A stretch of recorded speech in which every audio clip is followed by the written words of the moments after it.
CULTIC Chapter 1 was one of my favorite games of 2022, being a crunchy, pixelated horror FPS that paid tribute to the classic build engine titles of the 90s, specifically Monolith's Blood, as well as survival horror classics, in particular Resident Evil 4. Developed by the one-man band Jason Smith, aka Jasozz Games, and published by 3D Realms, CULTIC was a shot of adrenaline into the boomer shooter scene, which was already at full sprint, and many players fell in love with its nightmarish scares, nostalgic sensibilities, and modern action touches.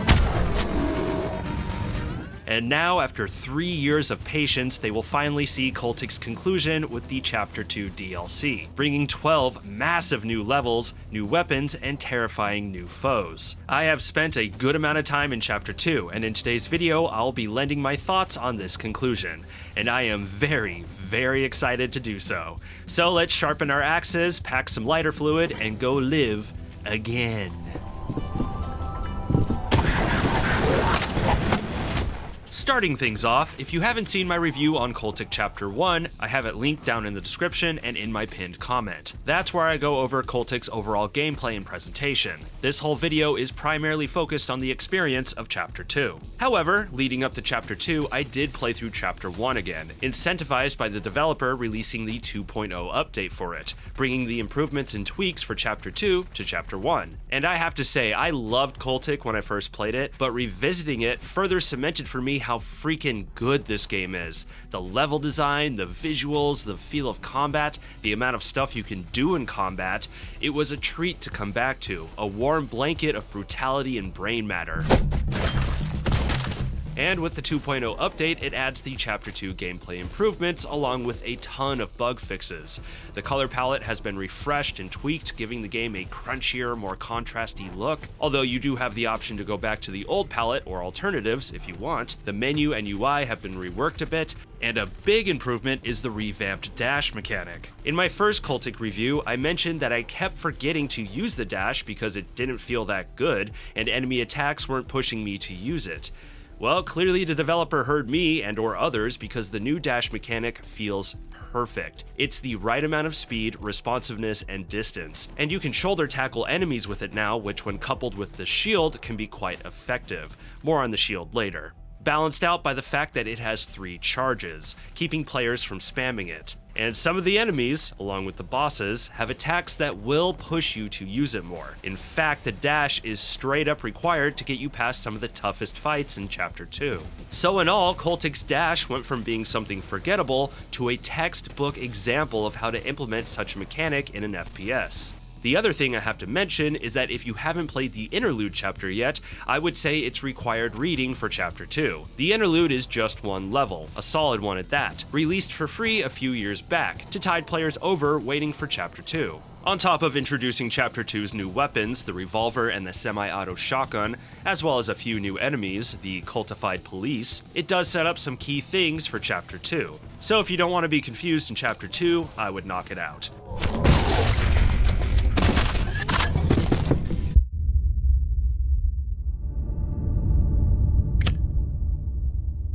Chapter 2 wastes no time getting you right into it. You awaken in the police station featured in the Interlude, now in a state of ruin following its events. Destruction and corpses litter its hallways as a quiet flurry of Christmas snow falls. On the outside is the aftermath of a battle between cop and cultist, a moody, cold beginning, but one that is soon to warm up with a group of cultists needing a good talking to.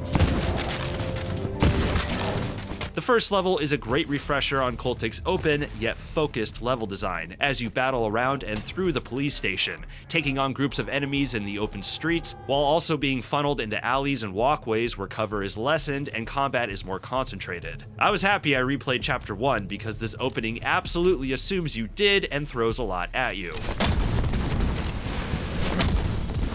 Your first weapon out of the gate is the revolver introduced in the Interlude chapter, a powerful alternative to the rifle, using its ammo pool and sharing its weapon slot. It's a straight-up headshot machine, bringing with it similar power and feel to the rifle, but less effective at range, more suited to close quarters, although that doesn't mean you can't pull off some far shots with it. I also got my hands on the new semi-auto shotgun, which, like the revolver to the rifle, shares a weapon slot and ammo pool with the double barrel. It's not as powerful as the double barrel, but holds more ammo and fires rapidly, the trade-off being a longer reload, and when coupled with the improved shield is perfect for hit-and-run dome shots. Yes, you heard that right. The shield returns and has been tweaked to be more effective in combat and user-friendly, with a new 3D model to make picking it up easier. You can bash enemies with it now as well as dash tackle them, and you can place it in the ground to use as cover, and the functionality of this is pretty well implemented and easy to understand.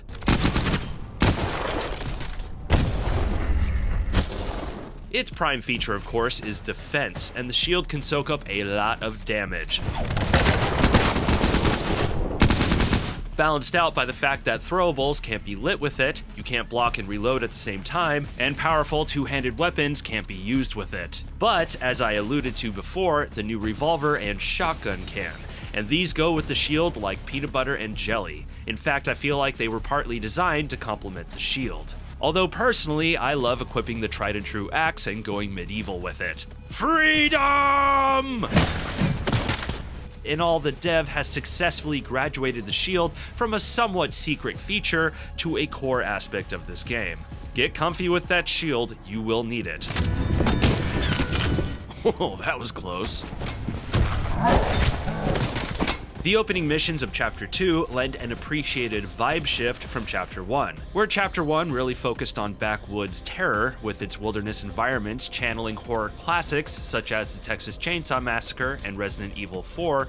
Chapter 2 initially throws you into more urban fare. The police station, of course, but then a sprawling abandoned mall after, both lending a desolate apocalyptic feel. And while there is a litany of horror influences present that I could list off, some being fairly recent. Oh, lovely. I was acutely reminded of the Silent Hill series, as much of the atmosphere, and more importantly the scares, felt akin to Konami's classic horror franchise. This actually brings me to one of my favorite aspects of Chapter 2 and CULTIC in general, how it oscillates between balls-to-the-wall boom shootery and quiet, nervous, pants-wetting terror. One moment you'll be dashing through and splitting heads at breakneck speeds like you're in an action movie, with axes flying about and explosions everywhere, and then the next you'll enter a place where the music halts, everything gets dark, and you are utterly alone, exploring a spooky, dilapidated place, like playing something out of Amnesia, or once again Silent Hill, reading documents, working out brain teasers, and constantly checking over your shoulder. And the game is unafraid to keep you in these moments, steadily building up the tension, poking your amygdala with sound effects and visuals. And then right at the height of the tension, boom, it throws panic-inducing nightmare fuel at you, with desperate combat to follow. And this interplay of slow build tension and adrenaline-spiking action is what kept me glued to this game and eager to see what was next. Okay, maybe not that eager. Initially, this is used to introduce some of the new enemies, which I don't want to spoil, but it also finds new ways for old foes to scare you, which I appreciated a great deal. There are moments like this all throughout Chapter 2. They are creatively executed and often made me jump, never overstaying their welcome or feeling overdone. The way this game balances making you feel like a powerful badass and a scared child is simply masterful, and is a testament not only to how well Jason Smith understands shooters, but how well he understands horror in general.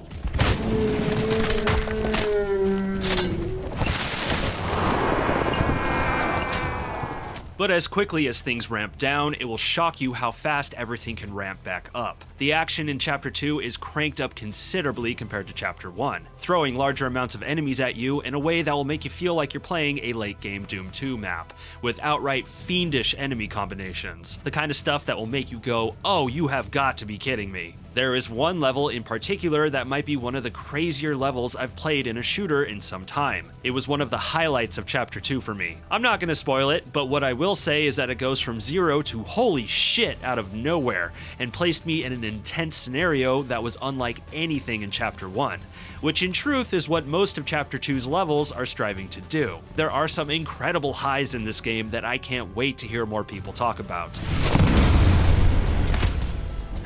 The difficulty is definitely heightened compared to Chapter 1, which is a good thing because I felt that Chapter 1 leaned a little too much in the player's favor. You will be tested, and passing these tests is very satisfying.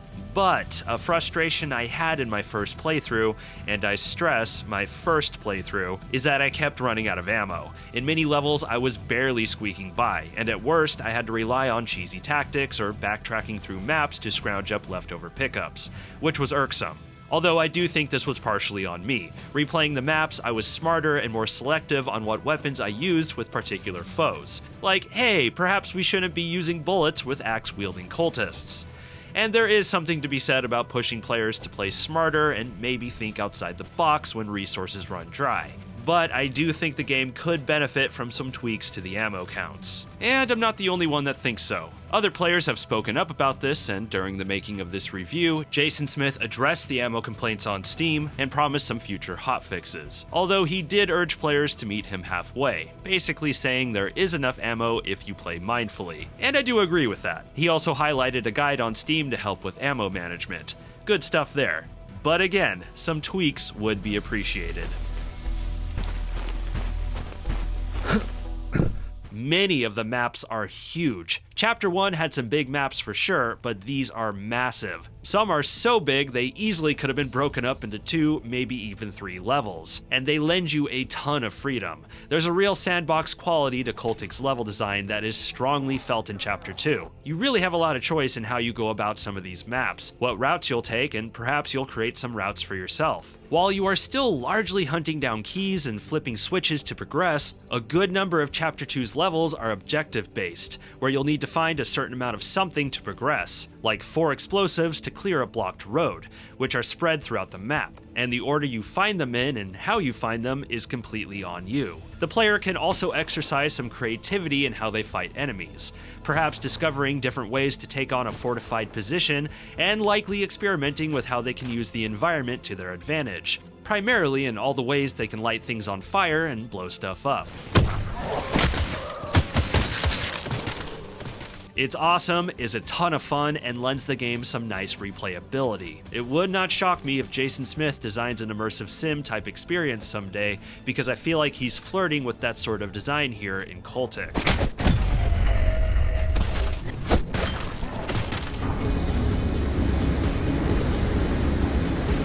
I'm not focusing too much on the graphics here because everything I said on the presentation in my Chapter 1 review applies here too. But the attention to detail paid to these gargantuan levels is stunning and makes them feel like tangible, realistic places despite the crunchy pixels. And the variety of locations and differing art assets between the 12 maps is nothing short of legendary. Unfortunately, the drawback of these larger levels is a complaint that I and many have had since first-person shooters became a thing with Wolfenstein 3D, and that is, it's pretty easy to get lost. And not in a purposeful, get you lost in a pitch-black tunnel for horror effect kind of way. No, that I like. More so in a, I've been everywhere in this level multiple times and I have no idea what to do kind of way. Now, this wasn't too frustrating for me because these days when that happens, I just harness it into secret hunting, and more often than not, I happen upon the critical path. And in Chapter 2's case, that happened for me sooner than later. But there are players that will have little patience for this, and I do think they are valid in their feelings. Now, like the ammo count, Jason Smith addressed this issue too, and promised that an auto map will be added in a future update,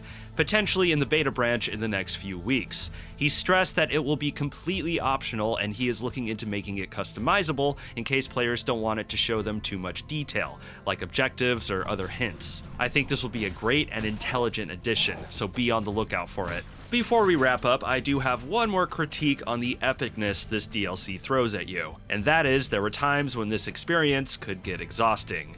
Too exhausting. As well paced as most of this game is, there are some levels I felt lasted way too long, where maybe a few areas could have been cut out.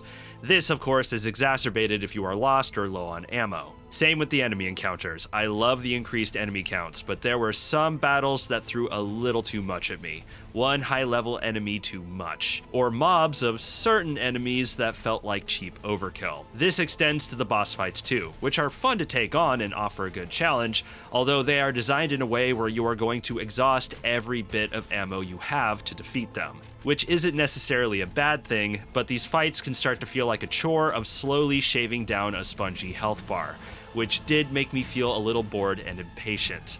But with other issues I've expressed, I'm pretty confident with more player feedback, Chapter 2's few rough edges will get smoothed out.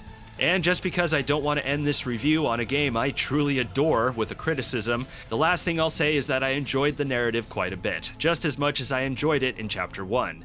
There are some fun clues and revelations to uncover, and some twists and turns I did not see coming. And I don't want to spoil it, but I was happy with the conclusion, and even happier that the door was left cracked open for a potential follow-up.